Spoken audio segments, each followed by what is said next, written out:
세계 주식시장의 가파른 하락에 편승한 개인 투자자들의 주식 매수세가 증가하고 있습니다. 그러나 어느 정도 떨어지면 하락이 멈출 거라는 기대와는 달리 주가는 하락세를 멈추지 않고 있습니다. 미국 연방공개시장위원회가 금리를 0%대로 인하하는 등 강도 높은 대응책을 내놨지만 세계 증시는 폭락을 거듭하고 있어 시장 불안감은 더욱 커지고 있습니다.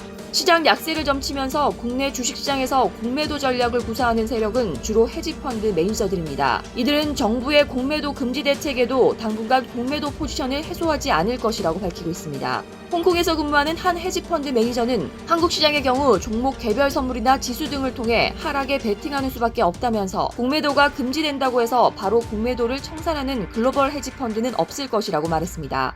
이들이 주목하는 것은 회사채 미상환 가능성입니다. 달리 말하면 기업 줄도산에 대한 우려가 깊어지고 있는 것입니다. 2008년 글로벌 금융위기는 금융 부분에서 시작했습니다. 부동산 가격 급등 및 채무 불이행으로 인한 금융기관 부실이 문제였습니다. 금융의 기타 실물 경제는 큰 문제 없이 돌아가고 있었습니다. 하지만 이번은 반대로 실물의 악화가 금융위기를 촉발할 것이라 보고 있습니다. 박소연 한국투자증권 애널리스트는 금리가 문제가 아니라 기업들이 빚을 갚을 능력 자체를 상실하고 있는 국면이라고 말했습니다. 최근 국내에서 여행사뿐만 아니라 두산중공업, 흥하해운 등 제법 규모 있는 기업들이 실적 악화로 어려움에 처해 있는 것은 이미 알려진 사실입니다. 이 시점에서 시장이 바라는 것은 금리의 과감한 인하, 이른바 빅컷뿐만 아니라 정부가 회사채나 기업어음을 매입해주는 방식과 같은 보다 구체적인 정책입니다. 미국 금융위기 때인 2008년에도 연준이 부실화된 주택저당 채권을 직접 매입하고 나서야 시장 불안이 진정됐습니다. 코로나 경제위기를 극복하기 위한 국제공조가 이루어지지 않고 있는 것도 세계 금융시장을 불안하게 만드는 요인 중 하나입니다. 러시아가 오펙 플러스에서 석유 감산 거부에 나선 것이나 사우디아라비아의 보복선 증상 결정이 그 대표적 사례입니다.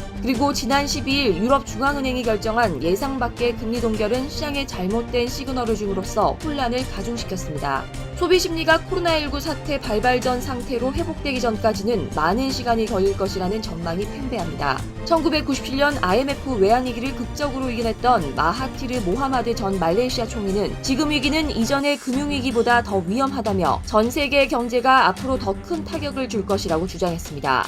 또 크리스틴 라가르드 유럽중앙은행 총리는 이번 위기의 경제적 여파는 2008년 금융위기와 유사할 것이라고 했고, 리센룽 싱가포르 총리는 2008년 금융위기보다 더 큰 경제적 타격이 될 것이라고 경고했습니다. 다만 몇몇 경제학자들은 다른 의견을 내놓기도 했습니다. 기타 고피나스 국제통화기금 수석 경제학자는 중대한 금융위기가 초래되는 것을 막기 위한 적극적인 정책 대응이 취해진다면 우한 코로나 사태는 일시적 충격이 될 것이라고 밝혔습니다.